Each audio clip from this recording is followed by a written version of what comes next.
note here, this is, of course, the final Prelude and Fugue of Book 1. And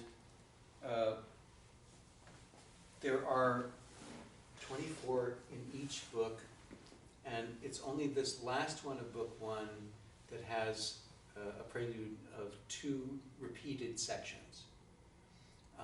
And so the idea is that this was Bach's invitation to ornament or alter the repeat. So I encourage you to take up the mantle, take up the challenge as soon as you like, because it really is a matter of creating what you feel is really the best way of altering these repeats. In the second book, there are, I mean, it's a good more. I mean, he does many more of these repeated A and B sections in the preludes. Again, lots of invitation for improvisation and ornamentation, but he only does it once in Book 1, and I think he really means it. Now, the other thing that I think would help in terms of contrasting between voices is it seems fairly clear to me that this is very much a sort of a trio sonata kind of texture. So the idea that, I mean, it's 2 hands, but there's 2 voices in the right hand, and I like to think of that left hand part as pizzicato cello throughout the whole thing. That creates a more transparent texture and creates an ability to sing out both voices in the right hand without any interference from the left hand. If we do it legato,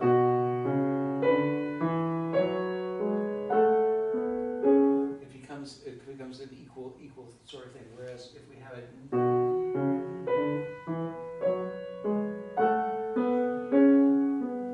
make them longer.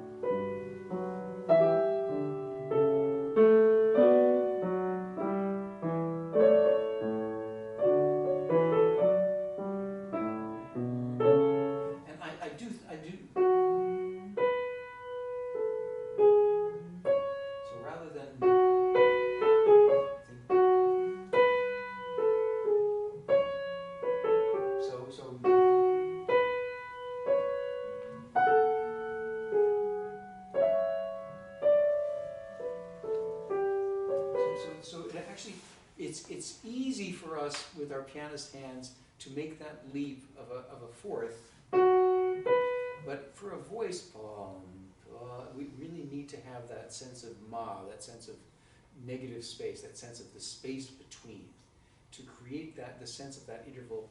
I think it's very easy to play that legato, but to really make it vocally, there really is a sense of, it's very hard to go, it doesn't really quite read.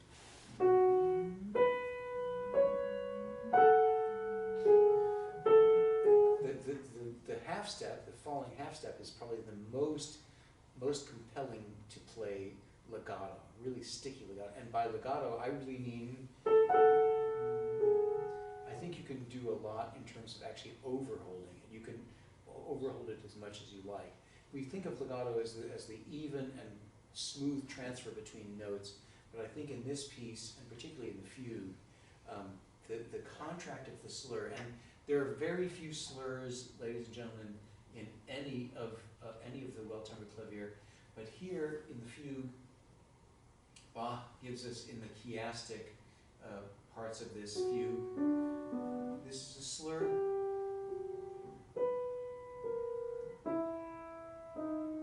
A slur means what? Does anybody know what a slur means? It's a trick question. All you can really, I mean, you can say, well, slur means play legato, but what if we had 2 notes with dots on them and a slur over? What would that mean then? It just means these notes belong together. But in Baroque practice, particularly if we were dealing with string playing, that would, in particular, a 2-note slur would mean something very specific. It would mean an impetus at the beginning of the slur and a release and a soft release on the end of the slur. And so you're extraordinarily clear in your delineation and your presentation of the fugue subject, but you're not fulfilling the contract of the slur because you're playing them almost equal volume. They really need to be. They need to be just one gesture. And actually, do you hear what I'm doing? I'm actually overholding it. As much of that as you're comfortable with is what you want to do. I mean, when it gets louder, of course, you can't do that as much, but it always has to have a sense of a diminuendo. It's just the way it is. The beginning of the slur is a little bit louder. I wouldn't say accented, but it's the stronger note of the two. The second note is definitely weaker. Must be weaker. Okay, so here we go with the Christian symbolism. Here are the cross motives, like the BACG, or here's cross number 1, 2, 3. So in other words, the 3 crosses at Mount Golgotha, Christ and the two criminals. So there it is. He just paints the picture right there, ladies and gentlemen. The other interesting thing about this fugue subject is it's often said that this is a 12-tone row, and in fact it's true, but it's really actually a 13-note row, because we have not only C natural, but we also have B sharp. It's C natural and it's B sharp. So it's actually a 13-note row, which would connote Christ and the 12 apostles, or the apostles and Christ with odd man out Judas, which is how we get the unlucky number 13, right? So that's the Easter egg in the B minor fugue. I like very much what you do throughout in terms of shaping, but I think this counter subject really needs to have a little bit more.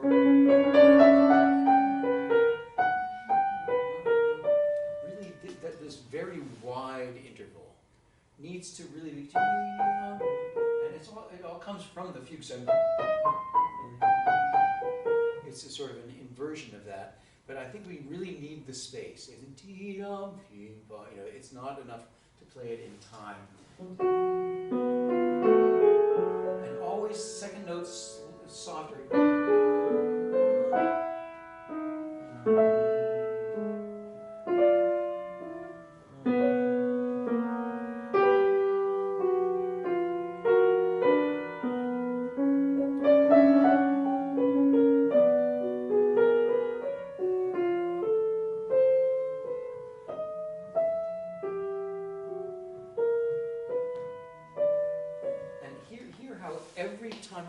Entrance, I'm giving a little bit of bow of time.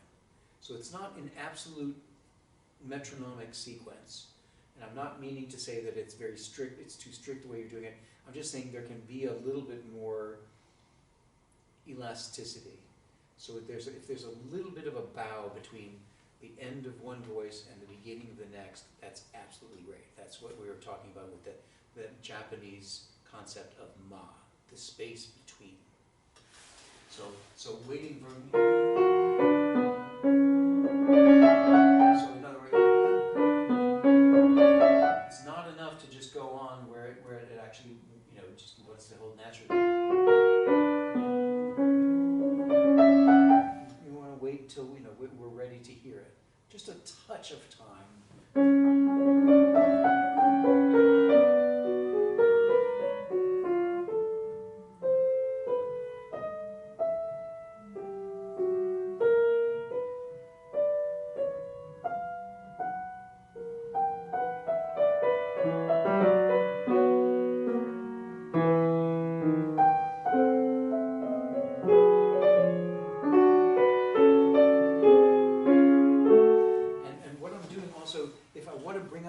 I'm not bringing it out in terms of volume. I'm bringing it out in terms of making it the first note that we hear. So to exaggerate, now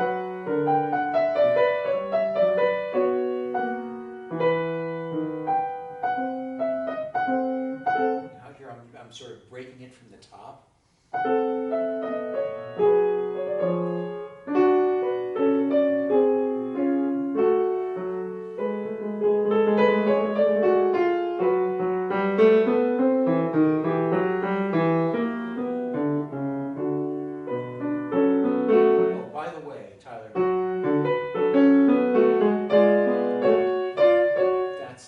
Scholarship on this is that it goes down from the D natural to C sharp and up from E sharp to F sharp. Okay, so just sounds good, right? Sounds good. Yeah, it sounds better.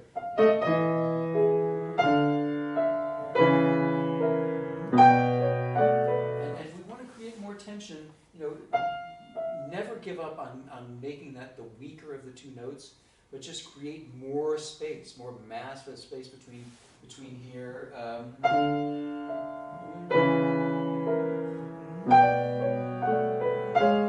Exaggerating a little bit, but you can create a sense of massivity with space instead of with volume.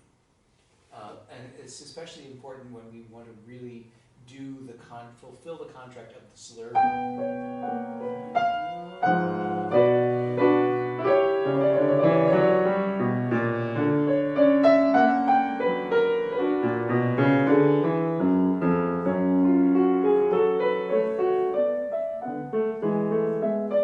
Now, see, I tend to think of this this episode as sort of an innocence. There's an innocence about this, and I think the more innocent we make it at the beginning, the more it's going to be that much more really. I mean, so for instance, if we're really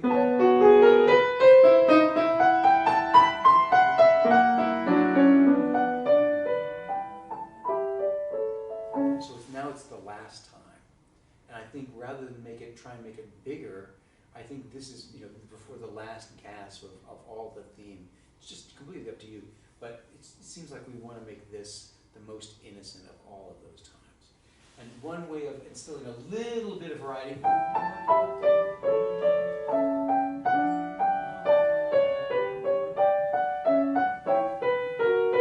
See how I'm actually making 2/16 short, followed by 2/16 long, 2/16 short. You know, that's another way of instilling a little bit of variety into this this sequential sequence. But most important is fulfilling the contract of the slur always, so that the second note is always going to be softer, and as much as you can stand to overhold it, because that's really painful, and it should be painful. It should be painful. This is another crucifixion view. So it's really, you know, it's very sighing, extraordinarily sad, and even as strong as I know you want to make it, that second note of the slur is always going to be softer. You can create a feeling of strength around that figure. So for instance,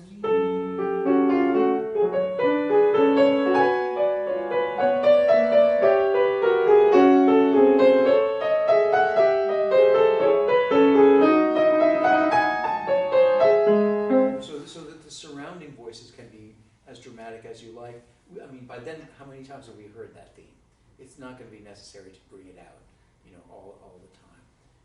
And especially if you want to create more drama, let the other voices carry the ball, you know, because the wonderful thing that we find out about Bach is that, I mean, it's easy to tell where the theme is at all times, but the fact is there's not a wasted note in this.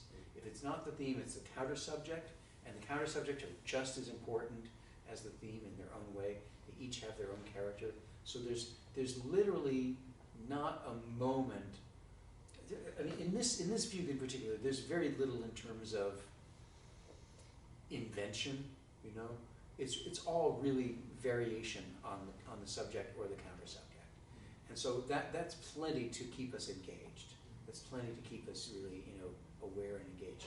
But I would, most of all, I think at this point, I would really recommend getting used to the idea of, you see how I've and this is after years, but I've come up with some, variation on the repeat. And because some things are rather obvious.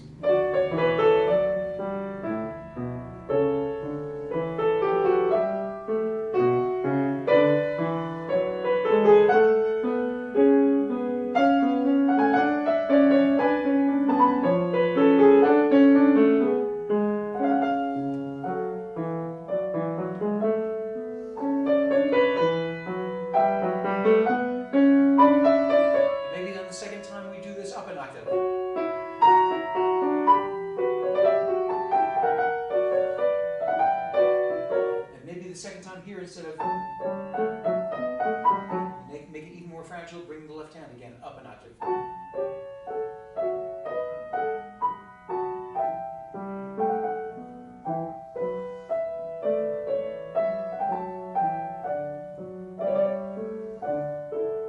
Here's a perfect place to bring it back to normal. It comes naturally that way. So the changing, transposing, from one octave to another on the repeat is another way to go. But this is really just about, Tyler, you spending time with this and just saying to yourself, yeah, this would be interesting to do it, differently this time. But I really feel that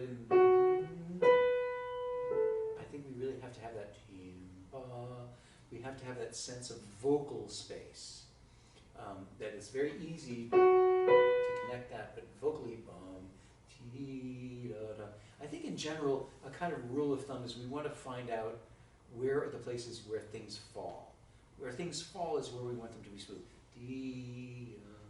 Not dee-da. We don't want to make the upward sweep a legato thing. It's really more about placing it, making a step, a giant step. Whereas, of course, going down,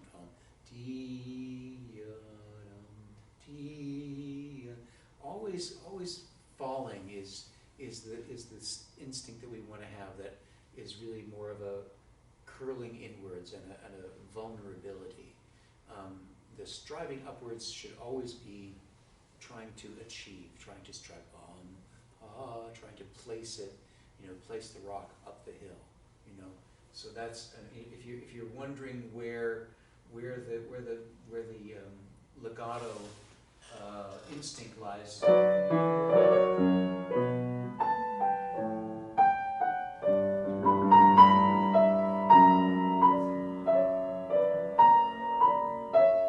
Maybe the second time,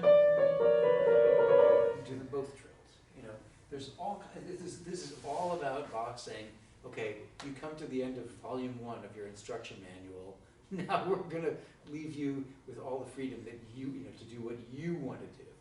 Now that you've been beautifully schooled in how to play very clear fugue subjects and make the counterpoint as clear as possible, now it's time for you to have some fun, well rewarded.